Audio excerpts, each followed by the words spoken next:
Good morning, students. Today I am going to tell you the summary of the poem Tiger, written by Leslie Norris.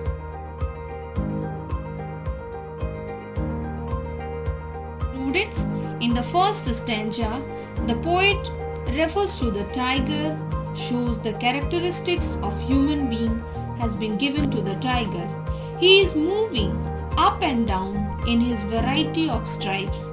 The tiger unfortunately is unable to walk along steps, means he is unable to walk in the forest. Rather, he is constructed inside the cage and he is walking up and down, and that's why the poet is saying a few steps.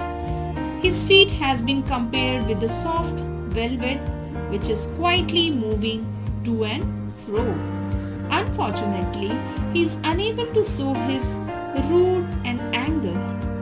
He is unable to show his attitude over there because he is confined. The tiger is full of anger, but he is quiet. He is unable to show his anger over here because he is inside his cage. Instead of being inside the cage,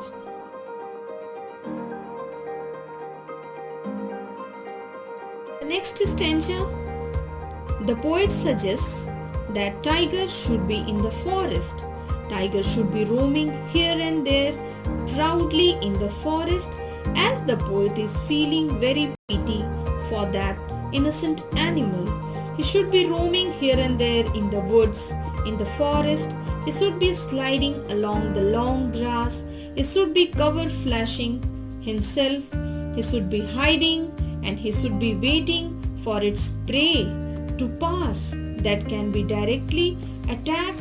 But unfortunately, that innocent animal who is being captured in the cage and he is unable to do all such activities because he has been captured, because he has been inside the cage for long. He has nothing to do except to sit quietly or to move to and fro.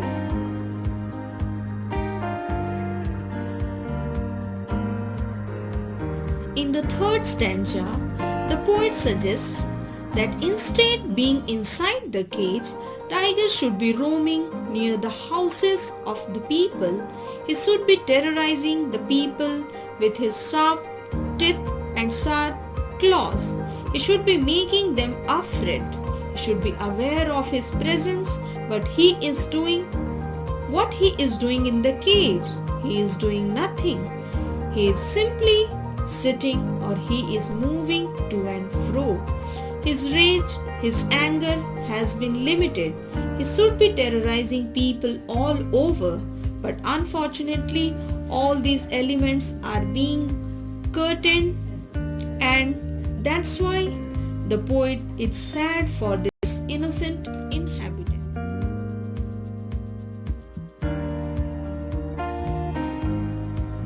In the next stanza, the poet feels very sad and pity for the tiger because he is locked in a concrete cell. He is locked in a cage. He himself is locked. His strength is locked. His power is locked. His anger is locked. Everything is locked inside in the concrete cell. To whom he will show his strength? It's being locked. Even if the people are coming, he is ignoring them.